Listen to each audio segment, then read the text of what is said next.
Well, good morning to you. It's with the greatest pleasure that I say good morning because it's just so very, very wonderful to be back home. I've been away for a little over 2 weeks. I've been away in beautiful Canada, in Ontario, Canada, and it's been wonderful. But I have so missed Bealtaine Cottage. I felt like a tree uprooted and transported and placed temporarily somewhere else. It's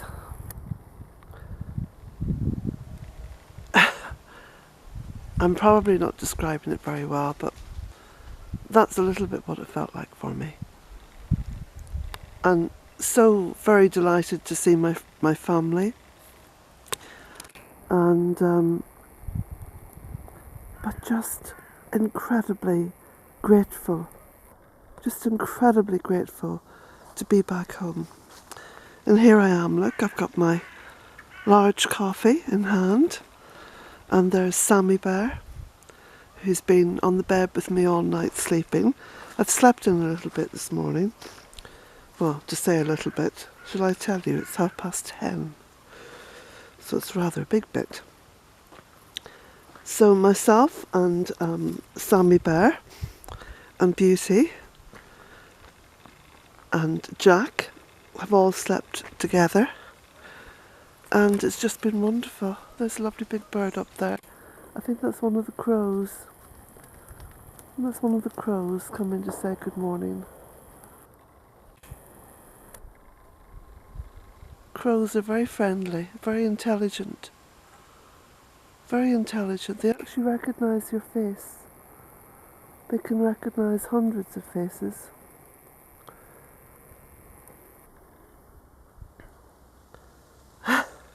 So the furry friends are out with me. They're feeling very playful. Feeling very playful and very confident, because everything's back to normal. And there's Sammy having a little spray, as the little rascal does, on my plants. Oh, the plants don't seem to mind.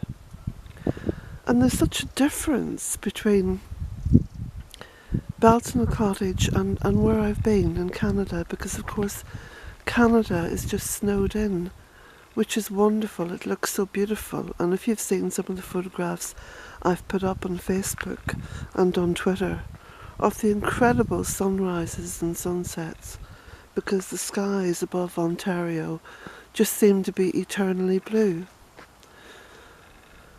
But it's just so beautiful to be back home, to the skies that I recognise. Clouds and blue, wind and rain, dry days, sunny days, also very mixed all the way through winter. Winter seems to be just incredibly interesting because you can come out. I think that was what I missed most. Because here at Bealtaine Cottage, I get up in the morning, I open the back door, I let the animals out, and then I go and make my coffee whilst the back door is still open, and I come back and I just step out. I step outside and I walk around and I get to see everything and I get to interact with everything. And it's just such a blessing. I have always felt very blessed being here, but it really is a blessing. Jack! Come on! Come on! Come on! And so lovely to see Jack running up the drive. Now, let me just drink some of my coffee. Come on, come up here. Good boy.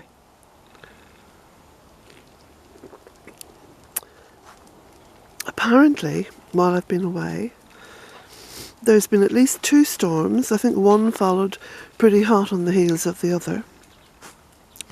But as you can see, look,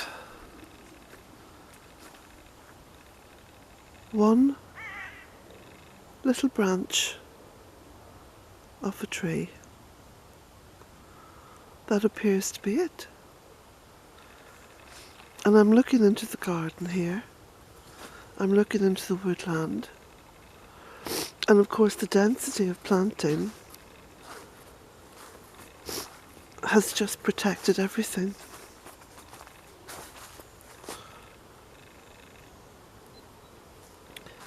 So I shall walk down to the pond.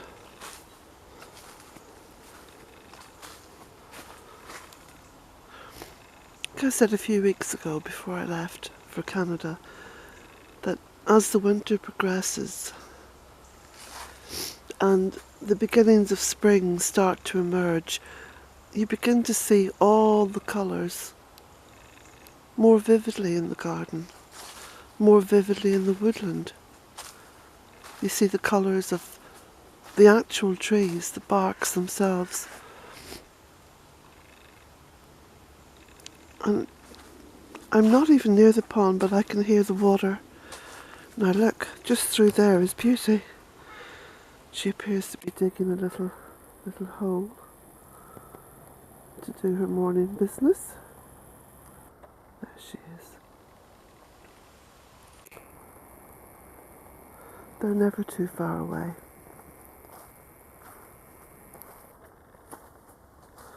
So you can see this morning that there's frost on the grass. So it's quite crispy underneath. See the white frost? But it's just like a ground frost, as they say. Because then you look into the sedge, that big green clump, and it seems to be rather untouched by frost. And just round here,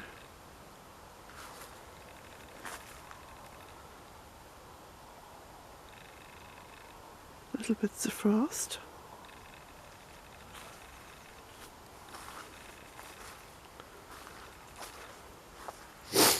Jack! Jack! There he is, he was just down by the pond. And here's Pussycat's getting playful. This is what they do when I'm walking.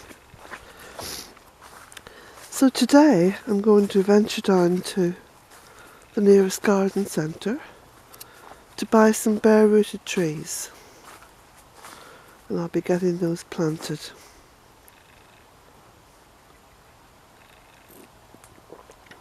Basically just filling in any spaces.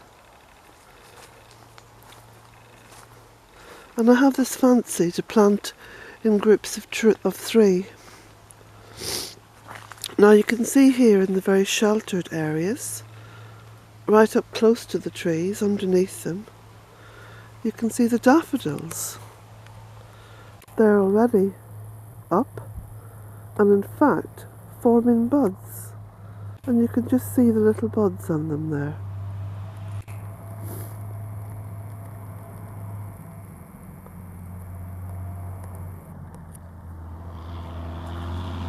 And this looks like a tractor coming along the lane.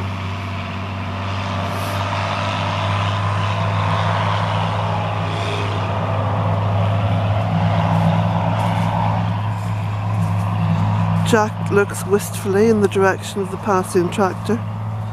Oh, how he'd love me to have a tractor. So he could just sit on the back. Jack! Come on! So here we are now down at the pond.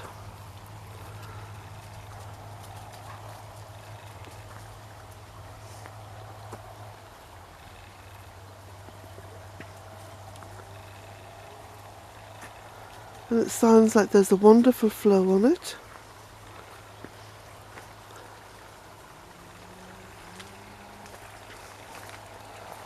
So we just go in through the willow arch, across the stone. It's a big flat stone. It's a little bridge.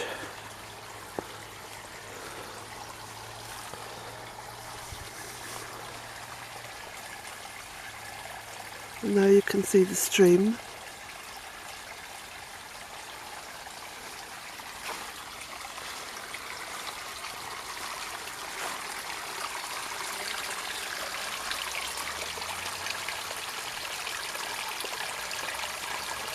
This is what I was saying earlier on. Can't say earlier on in the year because we're now in 2018. So we're in the new calendar year.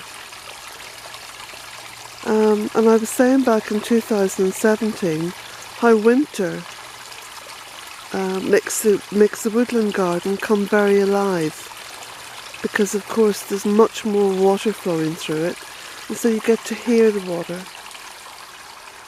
And it's almost like background music to any walks through the woodland garden.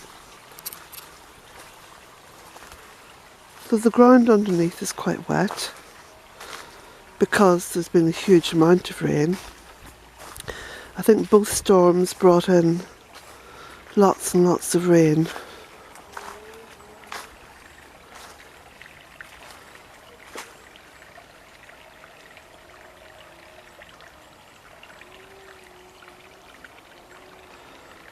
And there's the two different kinds of dogwood. The Cornus alba sibirica and the Cornus flaviromera.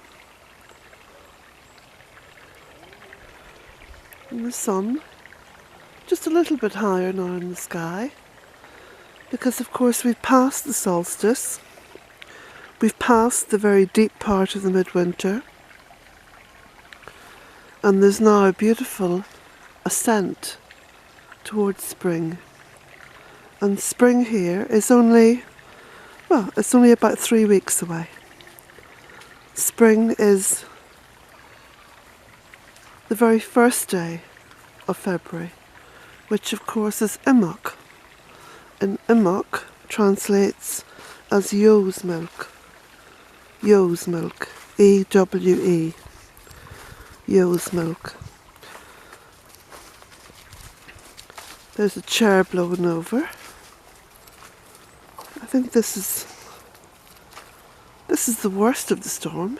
A chair just blowing over. You can see everything else is very, very much in place and intact.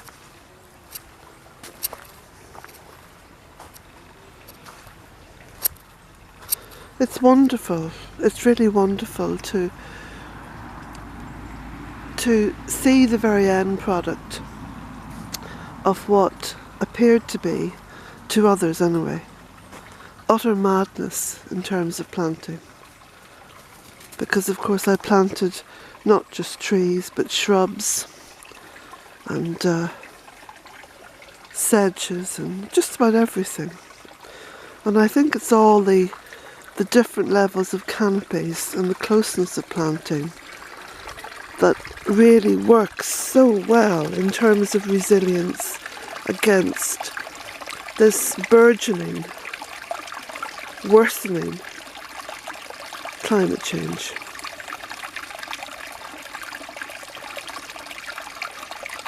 And in helping to protect Mother Earth, we are in effect protecting ourselves and everything that's precious to us. I think we need to think deeply about that. We need to take that on board, because we are, I suppose, in essence, selfish creatures. We will appear to only do what benefits ourselves. So planting like this, I can assure you, will benefit you.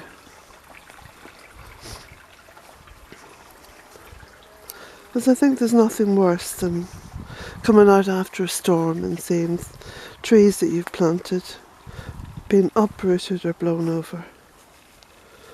But if you're going to plant a tree on its own, tied up to a stake, then you've got to imagine yourself stood there, tied up to a stake, with a storm coming, and looking around you and thinking, gosh, I'm so exposed. There aren't any other people here. I'm on my own. Well, that's not the way to plant. And you look here, all the trees are with their family. The family of all living things.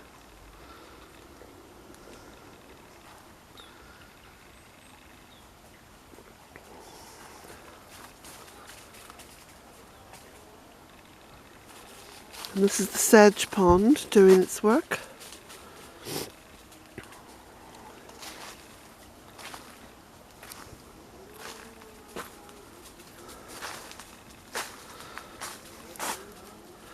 And you can see now that the light's different. This is a different light. This is a different light, both in colour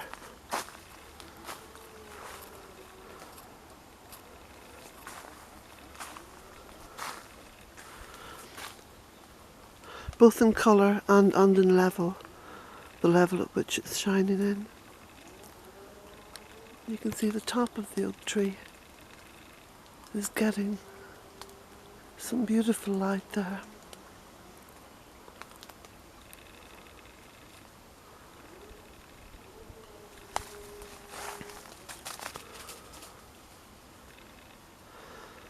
And the gardens have held on to their magic. Look at the beautiful dogwoods there, been hit by the light. Just illuminated, like a stage.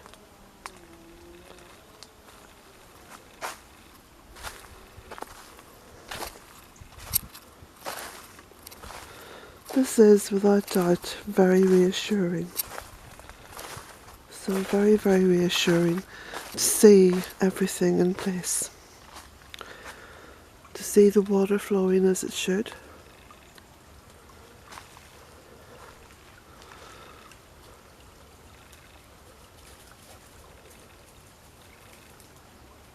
It was quite silent today. This is a fairly quiet time of the year for the birds.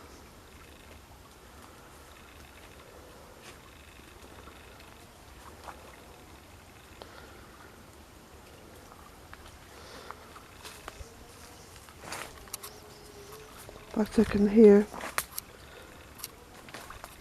machines over there somewhere. You probably can't pick them up.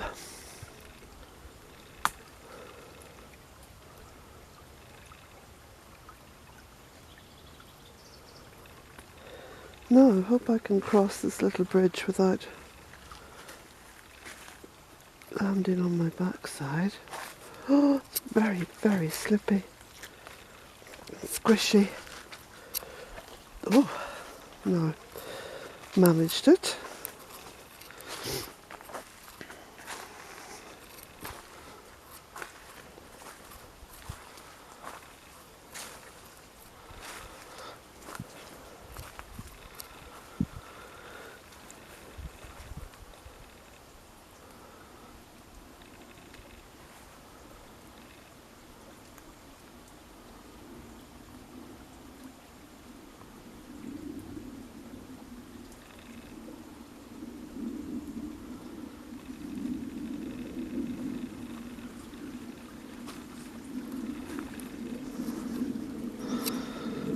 I'm going to walk down here a little bit and see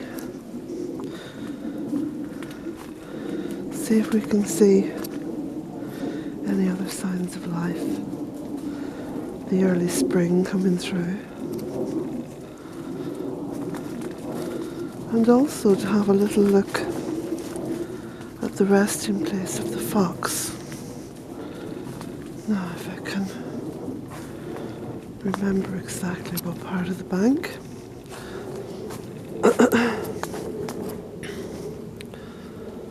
Just put my copy down.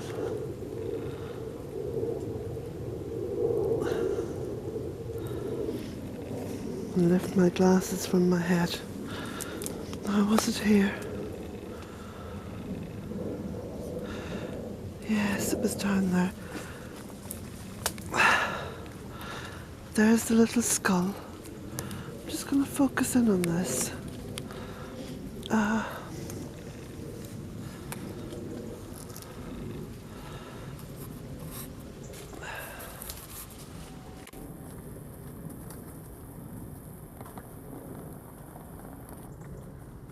No, I'm not focusing on the right thing, am I? Let's see. There we go, that's it. That's the little skull of the fox.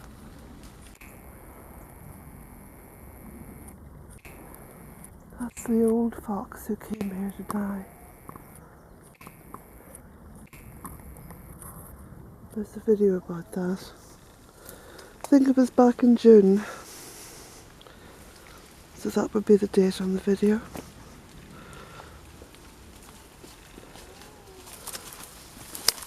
Oop.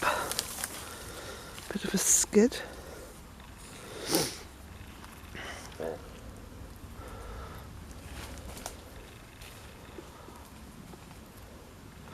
Now I retrieved my coffee.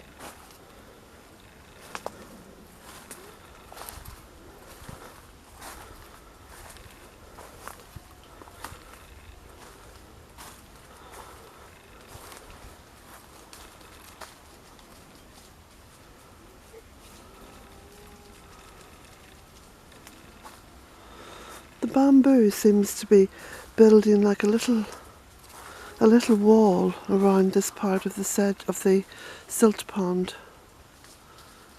You can see that.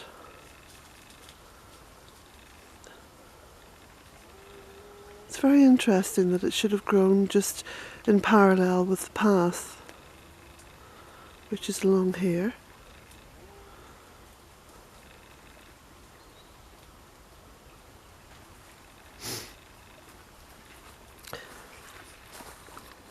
Now I posted up on my Facebook timeline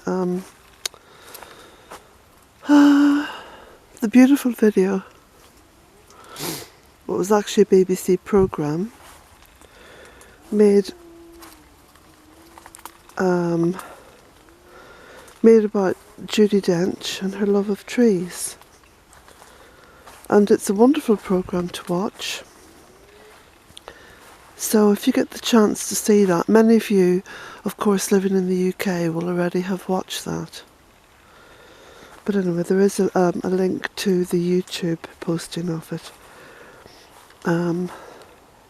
Well worth a watch. Absolutely riveting. So interesting.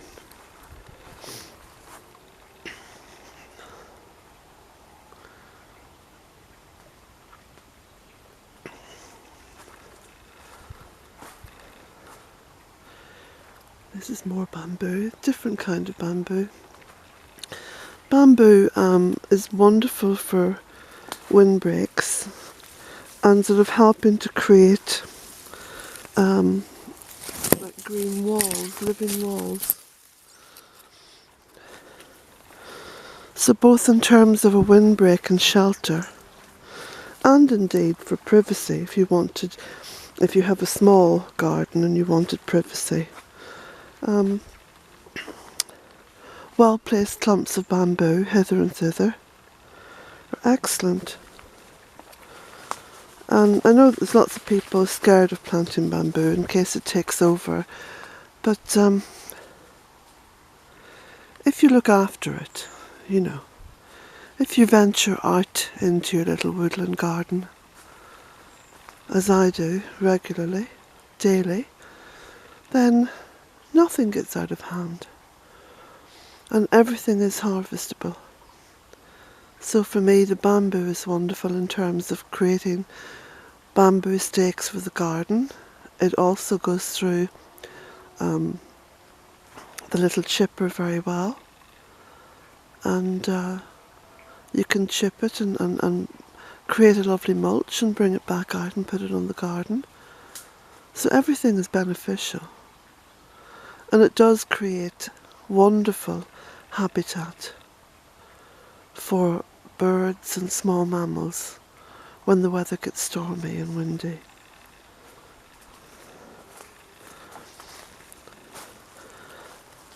Down round Ontario, of course, there's a massive house building programme going on. Lots of regeneration in terms of human occupation. And also what I've seen is lots and lots of planting of new trees. Apparently the local councils, I suppose, the local state governments grant planning permission on the basis that trees are planted as well. So that's very, very good to see. However, I think if I lived there and I had a place with an acre or so garden around it, which can be the norm if you're living outside the city, I would plant it very, very densely, very densely. Because the reality, of course, is that at one point in time, all that land would have been thickly forested.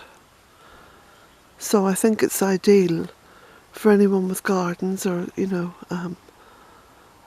small acreages to plant lots and lots of trees and shrubs and other plants to create density, which goes a long way in emulating what used to be there, which is forest, and will of course one day become forest in itself.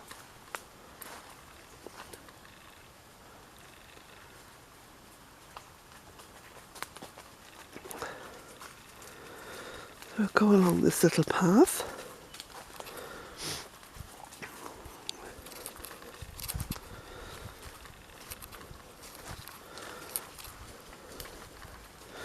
So the planting of a woodland garden is still very much in my mind in terms of going out and getting more trees. I'm going to be looking at the little birch trees, and I'm going to be planting them in groups of 3 because that really appeals to me. So there are still many little gaps, and I'm looking through here where I used to have a path. And of course there's lots of little gaps in there. So any small gap is ideal for putting in more of these little birch trees, because they do very well together. They don't crowd each other out.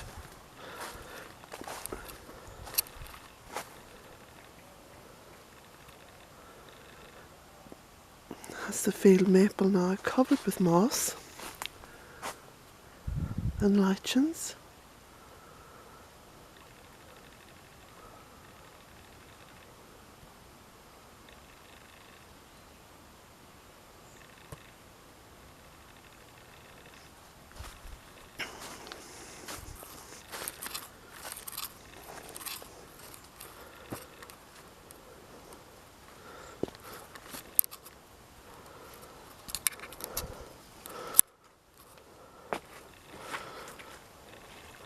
Now the stone is quite slippy, so I have to be extra careful.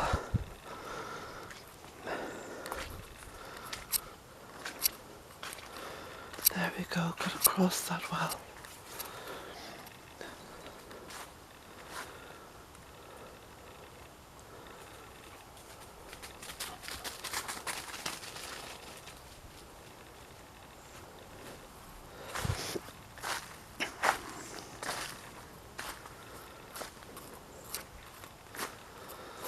So looking after the health of the land,